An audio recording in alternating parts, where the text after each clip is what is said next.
مش عارف اقول ايه. بعتذر على الغيبة. طبعا اصلا الغيبة دي كانت هتستمر للاسبوع اللي بعد الجاي، عشان في اختبار عندي بعد، يعني قرب خلاص، هو يعتبر اهم اختبار هعدي عليه في مشواري لحد دلوقتي، فكان لابد من التركيز فيه. صاحبي كان دايما يقول لي، صاحبي والذي نلقبه بالمنبع، كان دايما بيقول لي يا تدي ده يا تدي ده يا تودي كتير من ده وده. وبما ان الاختبار ده محدود بوقت ومحاولاته قليلة، فاضطريت ان انا اديه هو، اركز عليه اكتر. طبعا قطعت اصلا مقابلة صحابي، قطعت الذهاب الى النادي، قطعت اغلب النشاطات، قطعت القراية، قطعت جزء من المذاكرة، حتى مذاكرة المواد المدرسة، قطعت اليوتيوب. وكانت هتستمر القطعة دي لغاية الاسبوع اللي بعد الجاي زي ما قلت. ولكن في وجود عنار بجد غبي عزمنا كاتب هذا الفيديو، الاوضاع تختلف.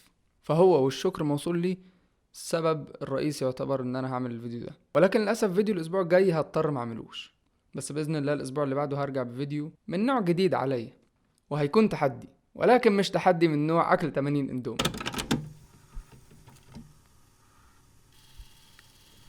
لا وجود لعالم كمومي، هناك فقط وصف فيزيائي مجرد. من الخطأ أن نعتقد أن مهمة الفيزياء أن تكتشف كيف تكون الحقيقة. الفيزياء تهتم بما يمكننا أن نقوله عن الطبيعة.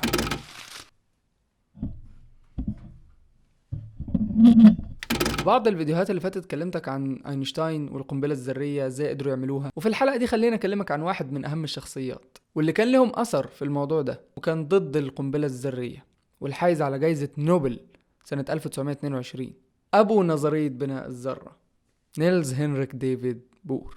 ولد نيلز بور في سنة 1885 في كوبنهاجن عاصمة الدنمارك. الأب كان بيشتغل أستاذ للفسيولوجيا، علم وظائف الأعضاء، في جامعة المدينة عندهم. وكان الأب شخص بيته دايما مفتوح لزملائه، وكان كل واحد فيهم مختص في مجالات معينة زي الفلسفة والسياسة والاقتصاد والفيزياء. وكان بور من وهو صغير بيقعد يسمع لمناقشات أبوه وأصحابه، وده الشيء اللي خلى عقله يكون منفتح ومتعرف على أفكار وعلوم كتير. عند دخول نيلز بور الجامعة سنة 1903 طور أفكاره اللي خلته اقترح نموذج للعالم دون الذري، والموضوع ده كان ثوري جدا وقتها، قد يعادل في ثوريته عمل بلانك وأينشتاين. وفي سنة 1906 قدر يحصل على الميدالية الذهبية من أكاديمية علوم الدنمارك لمشروعه، واللي كان عن قياس التوتر السطحي للماء.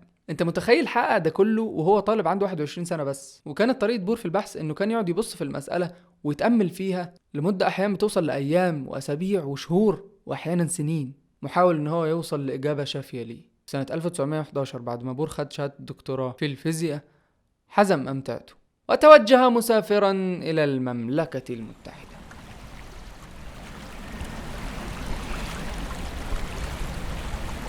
إنجلترا، عشان يكمل دراسته في جامعة كامبريدج.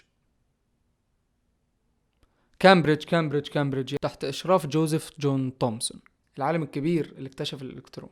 وبعد كده سافر مانشستر عشان يدرس على إيد العالم الكبير راذرفورد اللي اكتشف نواة الذرة. وبعد الكلام ده كله طلع لنا بور بواحدة من علامات العصر، نظرية بناء الذرة، ونشرها في المجلة الفلسفية سنة 1913 تحت عنوان عن تكوين الذرة والجسيمات. نظرية بور بتصور لنا الذرة من الداخل زي المجموعة الشمسية، مكونة من إلكترونات بتدور في مداراتها حول النواة، مع فرق واحد مهم بينهم، وهو إن مدارات الكواكب بتتفاوت اتساعا عكس مدارات الإلكترونات الثابتة. النظرية دي قضت تماما على كل النظريات اللي قبلها، وأعلن أينشتاين إعجابه بالنظرية دي واعتبرها تحفة رياضية.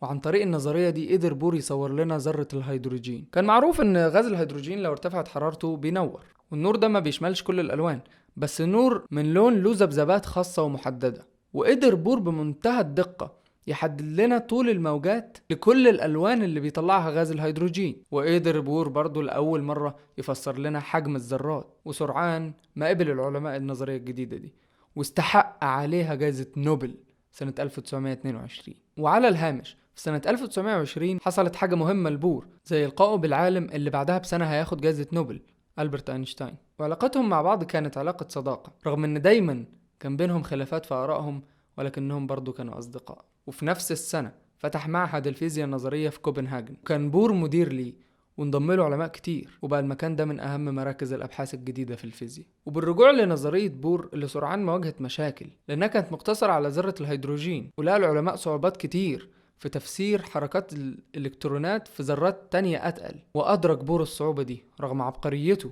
ما قدرش يلاقي حل، وكان لازم اكتشاف جذري يحل المشكلة دي.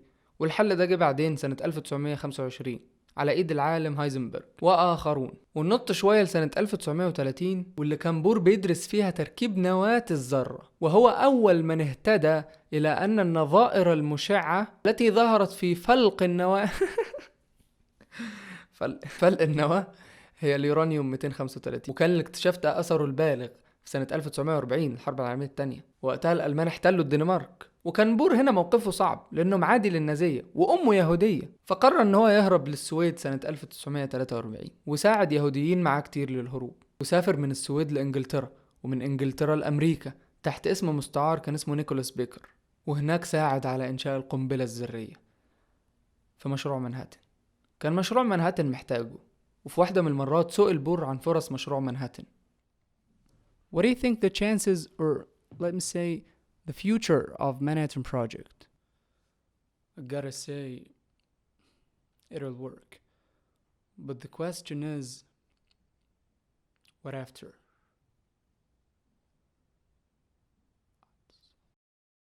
كان بور بيحاول خلال حواراته مع زملائه العلماء في مانهاتن ان يثنيهم عن صنع القنبلة الذرية بسبب علمه وتوقعه بانه هاي القنبلة رح تجلب الخراب والدمار.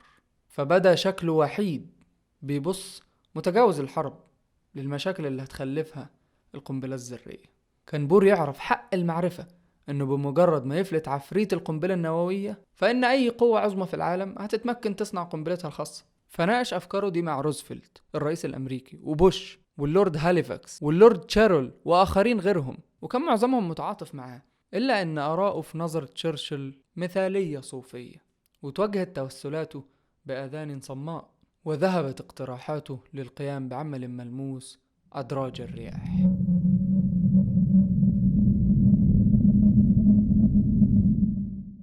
وبعد إلقاء القنبلتين النوويتين على هيروشيما وناجازاكي كان شكل بور كأنه حامل حمل تقيل. فالطبيعة اللي كان مبتهج بدراستها طوال حياته بدت له فجأة غير لطيفة ومليئة بالأخطار، وبقى نتاجها النهائي الجروح والحروق والأمراض الإشعاعية والدمار والموت. هو اللي آمن بأن العلم لازم يكون سبب للراحة وخدمة الإنسان وفهمه لظواهر الطبيعة، مش يكون سبب لمعاناته وقتله. بقى بور في السنوات اللي تلت الحرب منهمك في البحث عن سبل تقي من الحرب النووية باختصار، وعمل لجنة دولية لمراقبة تطوير الطاقة النووية واستخداماتها. وكان في الوقت ده برضو بيشرف على إدارة معهده، واشتغل مستشار لمشاريع الحكومة الدنماركية، وده كله لاستخدام الطاقة النووية لأغراض سلمية.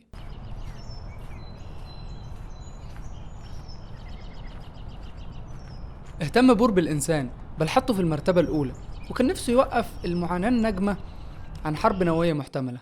فبعت لأندري سخروف أبو القنبلة الهيدروجينية الروسية اللي تأثر بتوسلات بور عشان عالم أكتر انفتاحا. وعبر بور عن طلباته دي أول مرة في سنة 1944، وبقت شغله الشاغل بقية عمره. وفي 9/6/1950 بيبعت رسالة صيغت بعناية للأمم المتحدة حوالين الموضوع ده. والواضح إنها بانت للسياسيين المشغولين أثناء الحرب الباردة مبهمة وغير عملية، إلا أن أفكاره لمست في ذهن سخروف وتر اتجاوب معاها، وبقت بلا ريب عامل في تطوير تفكيره تطور ملفت للنظر، بحيث بقى سخروف مكافح لأجل حقوق الإنسان. وفي سنة 62 بيودع تارك 5 من ولاده. وبالمناسبة واحد من ولاده دول خد جايزة نوبل في سنة 1975 برضه. كان بور من أكتر الناس اللطيفة، كان بالغ الرحمة والإنسانية على كلام أقرانه، وبالرغم من نظريته عدتها الفيزياء أصلا، ولكنه هيبقى وهيظل واحد من أعظم العلماء. طيب تعال ما نتكلم شوية بقى، سيبني من الجو ده. هاتلي البتاع كده. ليه اتكلمنا عن بور بالذات؟ تعال ما نبرر شوية. طبعا بعيدا عن زي ما شفنا انه اصلا صاحب تقل في الاوساط العلمية، لكن ما كانش ده السبب الرئيسي.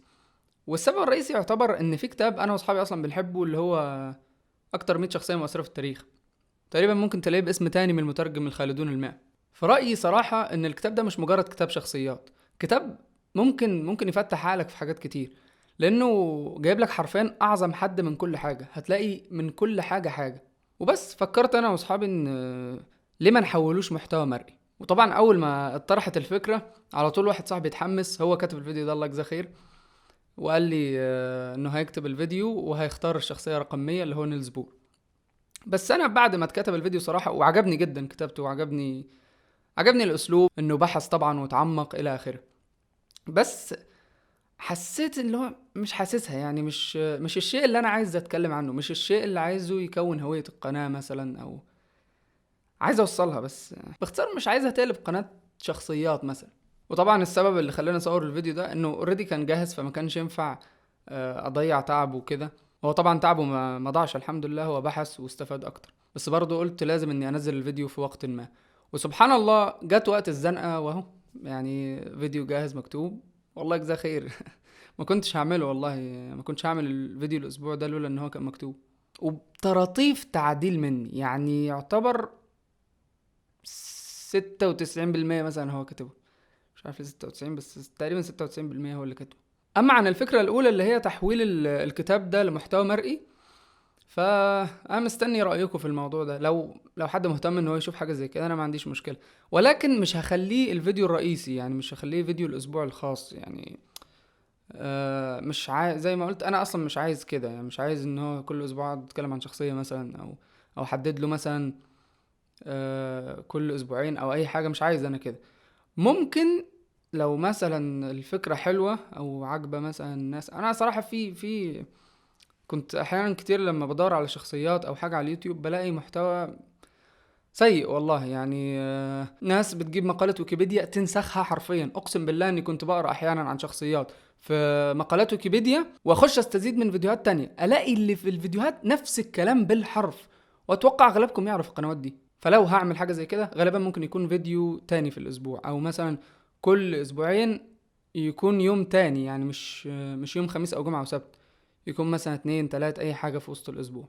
والله لو لقيت مناداة بالموضوع ده او اي حاجة ممكن اعمله صراحة، انا هستفيد جدا بسبب الموضوع ده، وغير ان شاء الله هيستفيد. بالاضافة طبعا ان اصحابي هيساعدوني فيه، فهيبقى سهل عليا ان انا اعمله كفيديوهات. هو بان ان انا بحاول انتصر للموضوع ده، بس يعني ممكن والله. وملاحظة تانية، انا مش بقدم لك الكافي والوافي، انا عايزك تدور، انا بديك مفتاح، ممكن نقول بديك نوافذ مثلا، انا بديك لحسات، بحرك شوية غريزة الفضول عندك، بس كده. انتظرونا ان شاء الله الاسبوع اللي بعد الجاي باذن الله، اللي هيكون فيه تحدي لاول مرة، فيديو مختلف خالص في القناة. وادعوا لنا بالتوفيق في الاختبار ده. بس كفاية. وعلى الله قصد السبيل يا عمر يا منبع. وختام، فسلام من الله تعالى عليكم.